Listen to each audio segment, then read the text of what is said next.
Nə gündədir? Kərkükün tamamı türkmənlər idi. Nə gündədir?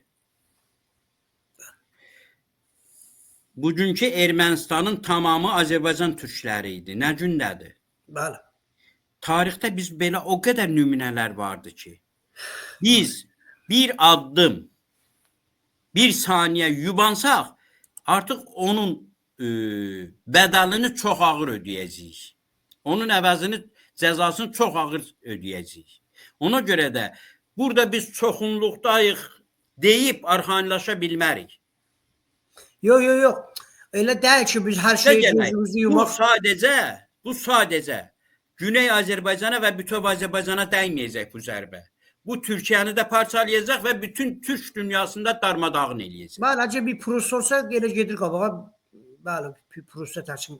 Siz dediyiniz kimi illər boyu bu proses qabağa gedir, ancaq İran bölünsün, Suriye bölünsün, Irak bölünsün və o bir yeni Orta Doğu demək olar doğulmaq elə üzərindədir. Yəni doğulur. Demək olar gördüyünüz kimi keçmiş nə Suriye öz halındadır, nə Irak öz halındadır və bir önemlisi İranın vəziyyəti hansı durumdadır, onu da yaxşı görürük.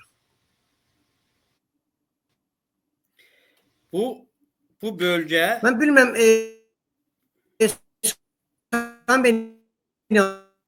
mənim səssiz qırıq gəldi. Səs qırıldı, eşidilmir. Düz var, bir 2 dəqiqəyə ya biz proqramımızın zamanı bitdi. Mən bir fikir deyim, bundan da yekunlaşdıraq. Bəli, buyurun. Bu bölgə həm strateji baxımından, həm sərvət baxımından əvəzsizdir.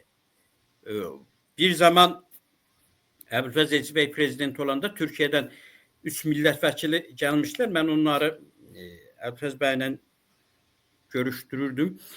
Daha doğrusu görüşdürmə missiyasındaydım.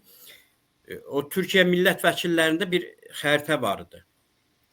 Bugün o Orta Doğu proyekti deyilən ki var ha. O bir zolaqdır, həmin zəngin yeraltı, yerüstü sərvətlərlə, qiymətli metallarla zəngin bir ərazidir. Bunu Amerika verməz kimsəyə. Mənim sözüm bu qədər. Mən təşəkkür bildirim dəyərli Benyamin müəllim.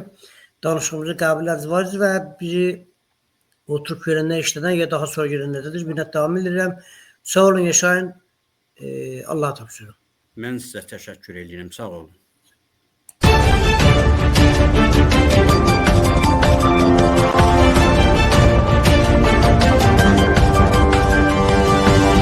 Thank you.